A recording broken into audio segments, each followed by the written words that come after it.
Well, ladies and gentlemen, may I have your attention please? Our opening ceremony is to begin. Please have a nice seat and back to your position.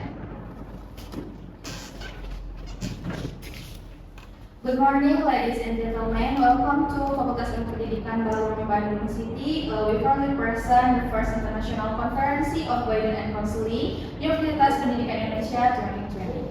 Okay, first of all, let's thank the Almighty Allah Subhanahu Wa Taala who has given us some mercies and blessings so that we can attain this agenda without any trouble and obstacle. Secondly, salawat and salam may always be given our Prophet Muhammad Sallallahu Alaihi Wasallam, who has guided us from the darkness to the lightness. I would like to introduce myself. My name is Ivanur Mola. I will be your master ceremony in this morning, and it's being a great honor for me to be standing here and welcoming each and every one of your Universitas Pendidikan Indonesia for the International Conference of Technology and Enhanced Counseling and Mental Health. We would like to thank everyone here for making time to attend this remarkable international conference. Okay, ladies and gentlemen, this meeting will provide you plenty of opportunities to discuss, share knowledge and insight. Before we press the program today, we would like to express our sincere gratitude to Excellency Director of Universitas Pendidikan Indonesia, Profesor Dr. Haji Didi Supriyadi, MA, Excellency Speaker from Indonesia, Ms. Agis, Excellency Speaker from US, Ms. Salma, welcome to Indonesia, Excellency Speaker from England, Ms. Dahlia, as well, and Excellency Speaker from Singapore, Ms. Nisa, as well. Okay, Excellencies, our distinguished guests, ladies and gentlemen, without further ado, we would like to invite to the podium to deliver her welcoming speech as Conference Chairman of International Conference, Ms. Fitri. Please give a round of applause. Assalamualaikum warahmatullahi wabarakatuh. Waalaikumsalam warahmatullahi wabarakatuh. Good morning, ladies and gentlemen, distinguished speaker, respected delegates and participants.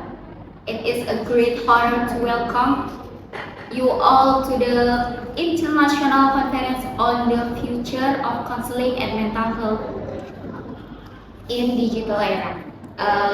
Let us express our gratitude to Almighty Allah Subhanahu Wa Taala for His blessing that allow us to gather here for today.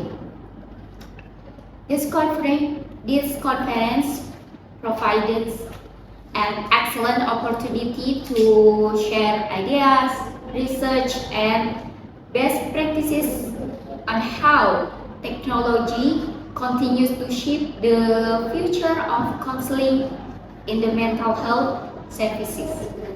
I hope discussion for today will inspire innovation, strengthen collaboration, and lead to practitioner solution that enhance well-being in the digital era.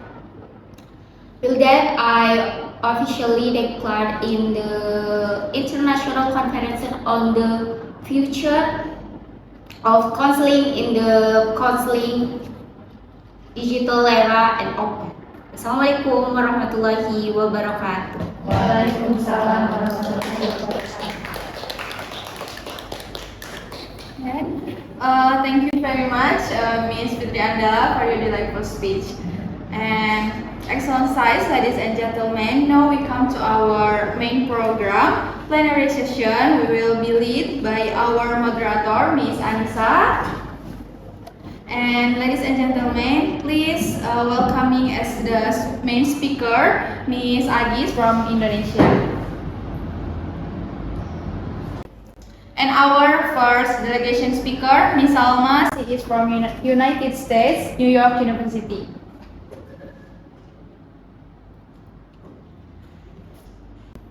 And then our second delegation speaker, Miss Dahlia, is from England, Oxford University.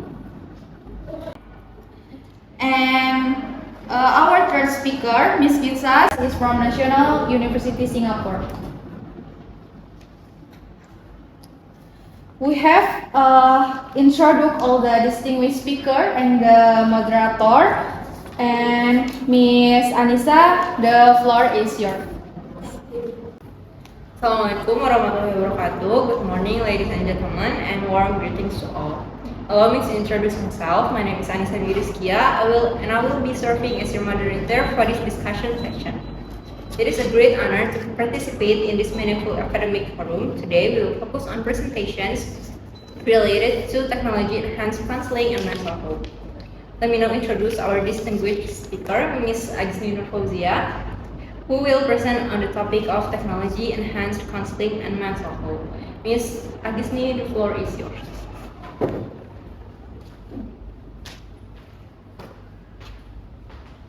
Okay, good morning everyone, ladies and gentlemen. My name is Agisni Fauzia, and I am presenting delegate for today's conference. Thank you for this opportunity. The topic I will be presenting on today is the role of technology in the world of counseling and mental health. Especially, I will discuss how technology has transformed counseling practice and the challenges that come with it. Okay, next slide, please.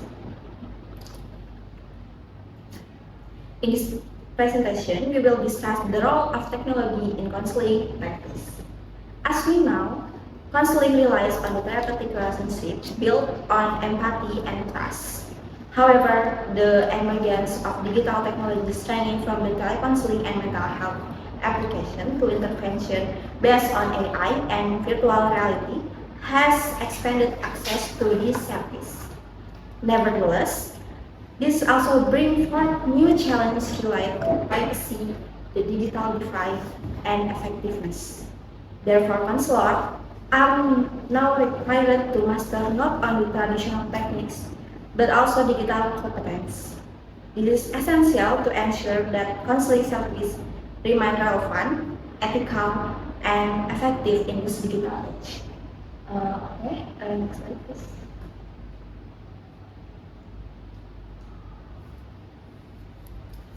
Okay. Next slide. Let's begin with the role of technology itself.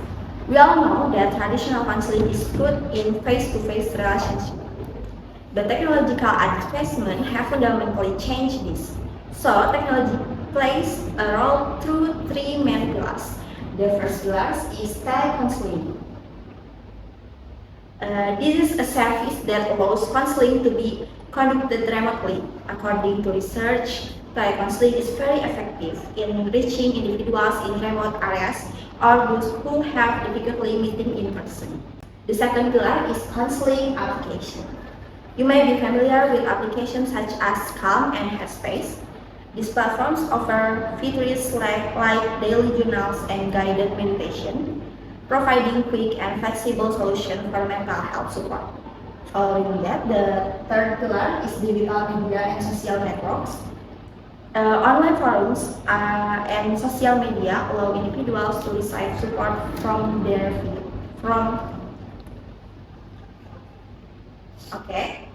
Following that, the third pillar is digital media and social networks. Online forums and social media allow individuals to receive support from their peers.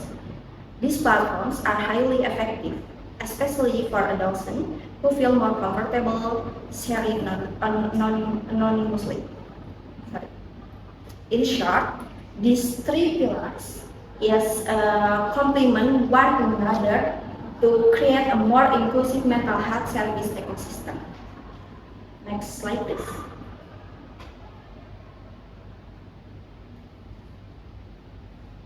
However, behind this confidence lies significant challenge that we must confront.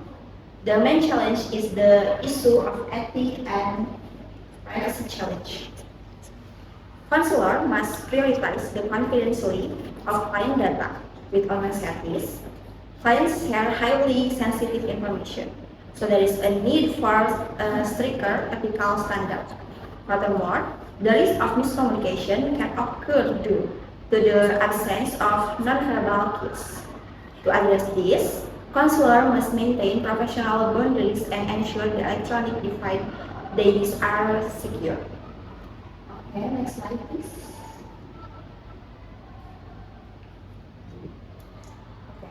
Okay. Given this challenge, we can no longer ignore the importance of digital competence for manual. This competence is not merely the ability to use gadgets, but also the capacity to effectively develop and utilize digital tools. There are 5 main aspects to this competence. First, information competence, which is the ability to filter valid and relevant data. Second, communication, where we must be able to interact and collaborate through digital platforms. Third, educational, content creation, which allow us to create innovation guidance materials. Fourth, security, which is the ability to protect clients from digital risks such as cyberbullying. And finally, educational problem solving, which is the ability to overcome technical issues to ensure the counseling process isn't interrupted. Next slide, please. Furthermore, it is also important to understand that the digital era brings a direct impact on mental health, especially for adolescents. Our research indicates there are 3 main problems: social media addiction, which can cause stress and anxiety, and then digital isolation, which weakens face-to-face social relationship, and cyberbullying, which poses a serious threat to victims.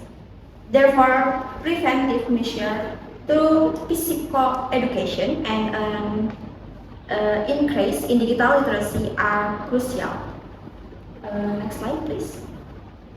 Okay. In conclusion, I would like to emphasize that technology is a powerful tool for expanding counseling service. In summary, we must take a balanced approach, optimizing the benefit of technology while minimizing its risks. By doing so, counseling service will remain relevant, safe, and effective in supporting individual well-being in this digital age. Okay. Thank you for attention. I will now hand it back to the convention. Thank you. Okay. Thank you to our speaker for such an insightful and inspiring presentation. Ladies and gentlemen, we will now proceed to the discussion session. During this time, delegates from various countries are welcome to ask questions, share comments, or offer their perspectives. Before we begin, allow me to briefly outline the guidelines. First, please raise your hand if you wish to speak. Second, kindly state your name and your institution or country before sharing your views. Okay, I now invite a delegate from the United States to share their perspective. Yeah, thank you, Ms. Anissa, for the opportunity. Distinguished presenters, fellow delegates, and honorable participants of this conference. First of all, allow me to express my gratitude for the opportunity to speak in this forum. On behalf of the United States delegation, my name is Salma Sadatul. I would like to extend my appreciation to the presenters from Indonesia for the insightful paper on technology-enhanced counseling and mental health. This is indeed a timely and relevant topic that touches the lives of many around the world.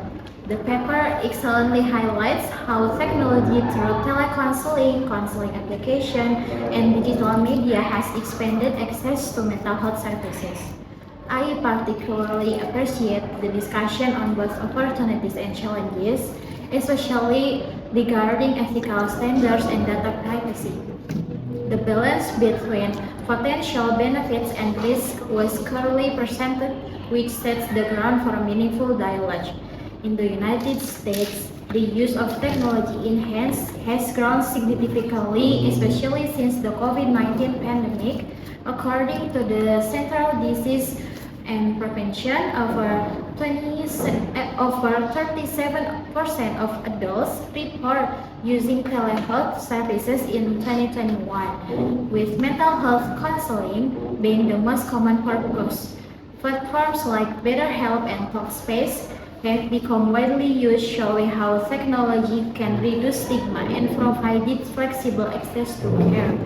At the same time, our country places strong emphasis on privacy and ethical standards. The Health Insurance Portability and Accountability Act, or HIPPA, regulates confidentiality in telemental health services. Yet challenges remain. Investigation by the U.S. Federal Trade Commission in 2023 revealed that some mental health apps share sensitive user data with third parties, raising public concern. Thus, while we see the great promise in technology-enhanced counseling, we also recognize there should be a stronger global effort to establish clear international standards for online counseling ethics and privacy. Such standards will help ensure that client information is uniformly protected regardless of where the service is provided. In addition, it is equally important to strengthen digital literacy both for counselor or for client when professionals are equipped with the skills to manage digital tools responsible, and when clients are informed about how to use these platforms safely, technology can truly serve as an empowering medium rather than a source of risk. Lastly, we see significant potential in developing hybrid models of counseling and combine digital and face-to-face approaches. Evidence from research in the United States indicates that this blended system can provide both a flexibility of technology and relational depth of in-person session, which together produce more sustainable outcome with clients. In conclusion, the United States delegation believes that technology can indeed transform counseling for the better, provided that we remain vigilant about privacy, ethics, and accessibility. We look forward to further collaboration and shared learning between our nation. Thank you again for this opportunity. Thank you, Ms. Alma. Next, I invite the delegate from Singapore. Okay, good morning, distinguished chair, honorable delegates, and respected participants. It is a great honor for the delegation from Singapore to take the floor today. We are pleased to join in this meaningful discussion that focuses on technology-enhanced counseling and mental health, a topic that holds growing importance as the world becomes increasingly interconnected and digitalized. Distinguished Chair, esteemed delegates, on behalf of Singapore, I would like to thank the organizer for presenting this insightful article on technology-enhanced counseling and mental health. It highlights both opportunities and challenges that are highly relevant to all of us in this digital era. We acknowledge the article conclusion that technology has broadened access to counseling. In Singapore, telecounseling platforms and digital applications have enabled us to reach students and young professionals more effectively. During the COVID-19 pandemic, these services ensured that mental health support remained accessible despite restrictions on face-to-face meetings. This experience confirms that digital tools can make counseling more flexible and inclusive. However, as the article rightly notes, technology also raises important concerns about privacy and ethics. Trust is at the heart of every counseling relationship. Singapore addresses this through strict regulations such as the Personal Data Protection Act or PDPA, which safeguards sensitive client information. We believe such legal frameworks are essential for building confidence in digital counseling. We also agree with the article emphasis on digital competence for counselors. In Singapore, professional development programs train counselors in online communication, ethical digital practices, and the safe use of platforms. This ensures that technology strengthens rather than weakens the quality of the counselor-client relationship. The risks identified in the article, social media addiction, digital isolation, and cyberbullying are very real for today's young generation. Singapore responds through our cyber wellness program, which bring together schools, families, and communities to promote safe online behavior, digital literacy, and resilience among students. Public awareness campaign and support services further protect youth from harm in the digital space. And now, the delegate from the United Kingdom, the floor is yours. Okay, thank you. As a delegate from England, I would like to begin by expressing my sincere appreciation for this profound and insightful presentation by the authors. This article presents a comprehensive overview on how technology is reshaping counseling practice, a topic that is highly relevant and important to all of us. The findings presented here are valuable and aligned with our experiences, particularly as we have navigated the rapid digital transformation and mental health services in the UK in recent years. Okay, we are in full agreement with several key points you have raised. We fully support the finding that technology through telecounseling, counseling app, and digital media is a crucial tool for expanding access to mental health services, overcoming geographical barriers, and making services more inclusive. We also share your view that digital media can be a positive space for support and education. Furthermore, they emphasize on the need for counselors to develop strong digital competence in Scotland. These skills are essential to maintain the quality and relevance of counseling services in the digital age. However, we believe there are several critical areas that require more serious attention, especially given their complexity in the UK. While this article touches on these issues, we would emphasize the deeper importance of regulation and data security, especially in facing strict laws like GDPR or General Data Protection Regulation and the Online Safety Act. Our concerns are not only about data protection, but also about the potential for service providers not to fully comply with the standard.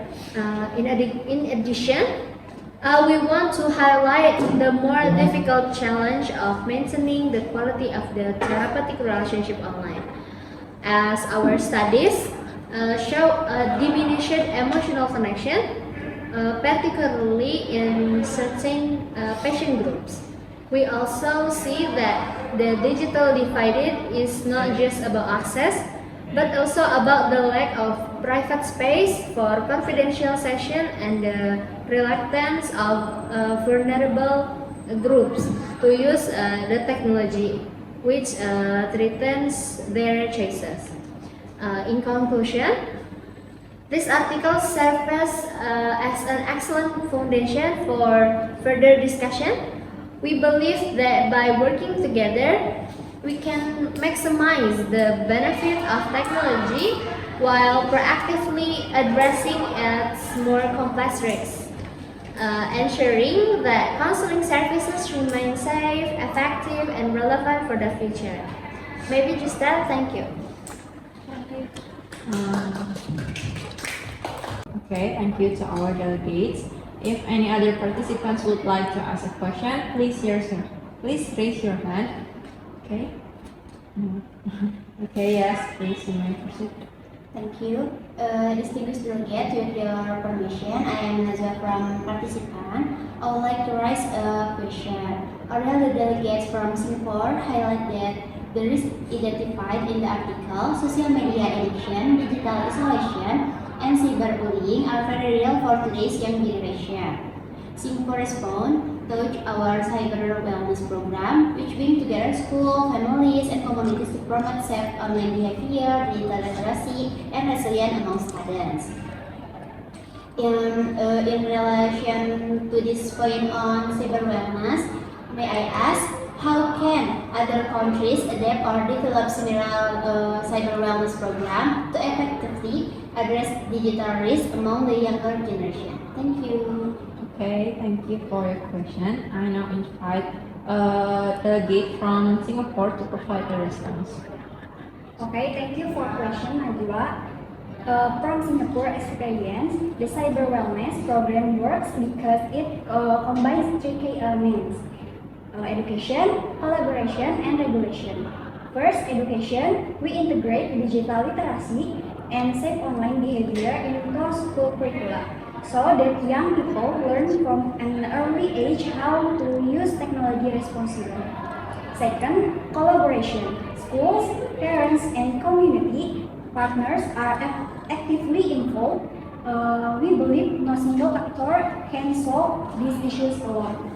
Third, regulation and support system. Campaign against cyberbullying, along with hotlines and counseling services, provide immediate help when problem arises.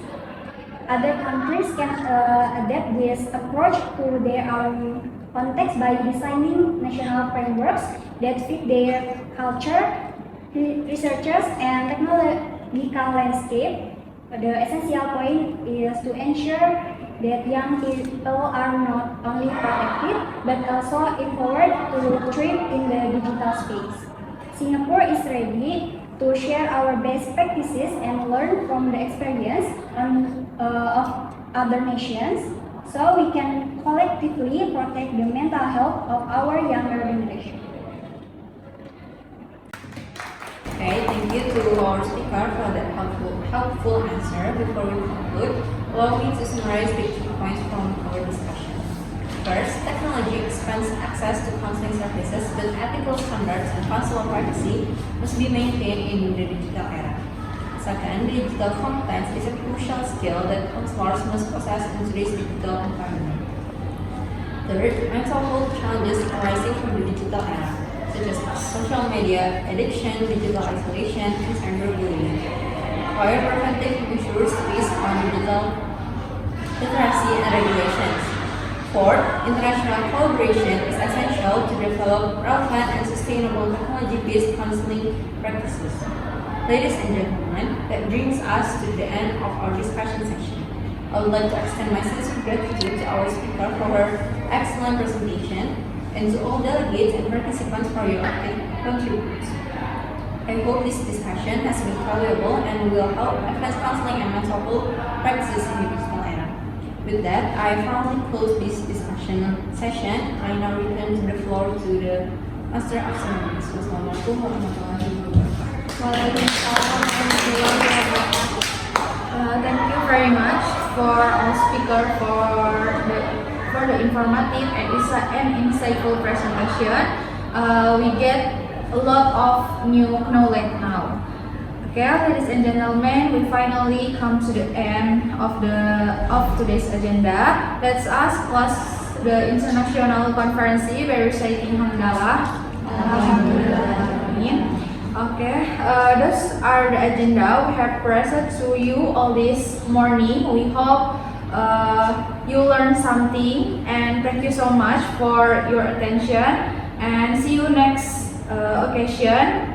Wassalamualaikum warahmatullahi wabarakatuh. Have a good day, everyone. Waalaikumsalam.